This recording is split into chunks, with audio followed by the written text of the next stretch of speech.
Anthologies, New World Coming, Frontline Voices on Pandemics, Uprisings, and Climate Crisis, which is now available at Weller Book and other nationwide retail stores. Melissa's second anthology, I Spoke to You with Silence, Essays from Queer Mormons of Marginalized Genders, is now available for sale statewide on Amazon and will be available for nationwide distribution in bookstores in September 2022. Welcome, Melissa.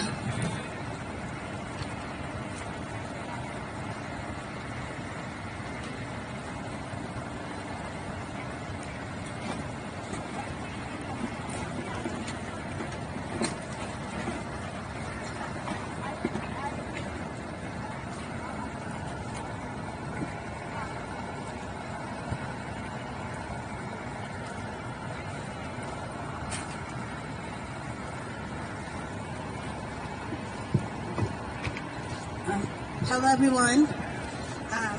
In honor of the Americans with Disabilities Act, I wrote this original work called Deliverance.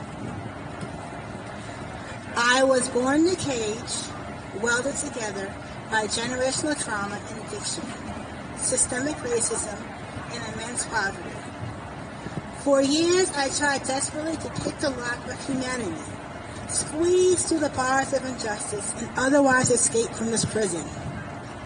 Society has created a jury that constantly sends me judgments through scorns, bias, gentle prejudice, and empathetic silence. There seems to be no way out, yet there continues to be a way for my convictions to increase, and I find myself constantly on trial for things I cannot change.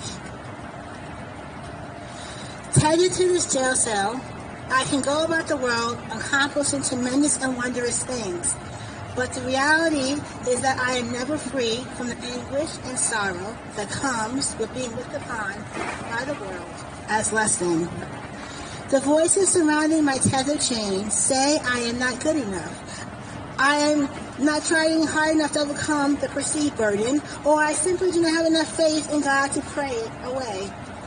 This weight for so long bogged me down, wore me out, and put me in a place of despair so tremendous and wondrous that I welcomed that prison and called it home. I did not leave my prison, and the tether became another lock by which I was further bound. I sat huddled in the corner, listening to the world's narratives and reviewing the bloody blueprint describing my destructive destiny. I followed every direction, took every desperate measure to model myself after, and conform to the cisgender, able-bodied white prototype described therein. The resulting product created a fragmented and disjointed soul who no longer felt like life was worth living. In the corner of my prison, I saw a crawl space with illuminating light beckoning me to come forward. At first, I ignored it out of fear, believing that I was not worthy of deliverance. Slowly, I took deliverance by one sweaty finger, then by the hand, and finally, a long, slow, wondrous embrace that I never let go of. Still, sometimes I want to run back to this prison when interactions with others cause the tether to suffocate my soul. But through deliverance, I found my freedom papers and the courage to build a refuge of hope. Do not be fooled. This house of refuge has broken glass, leaks, and poorly remodeled areas. There are endless cracks in the foundation of my self-esteem, and my emotional roof is missing shingles, creating holes of self-doubt.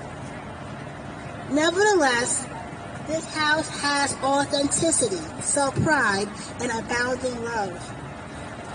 It is a place where even dreams believe, and lives are changed through deliberate action and an intent to share deliverance with others who are also lifelong prisoners.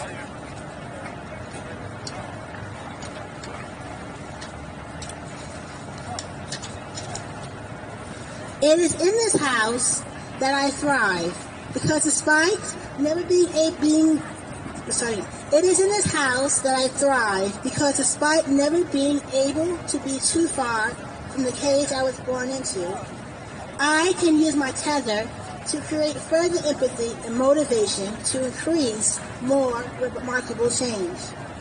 One action, one moment, and one person at a time.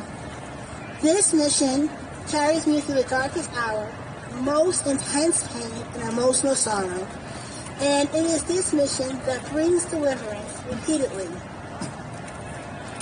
There may be many among us who question how it is plausible to become genuinely liberated when so many things imprison our soul and strip away our freedoms. I have learned that liberation begins with a change in mentality, where I no longer accept the vile and disgusting titles that others place upon me as legitimate and acceptable. I can no longer hold space for those who wish to offer apathetic tolerance and instead demand to be in the presence of those who wish to join in the celebration. Today, the door to the less than perfect refuge I built is open, with my vulnerabilities exposing an ongoing process of healing framework. I have multiple visitors, but all are not welcome to stay as the presence seeks to dismantle my peace. Those who reside have joined me either as fellow family members or nurturing caregivers. Whichever the case, there is always room for my most special guest, who has never left my side. They had many titles: nurturer, lover, compassionate giver, sibling, queen, king, advocate, freedom fighter, queer, intersex, disabled, person of color, and deliverance. My name is Deliverance. Won't you take me by the hand?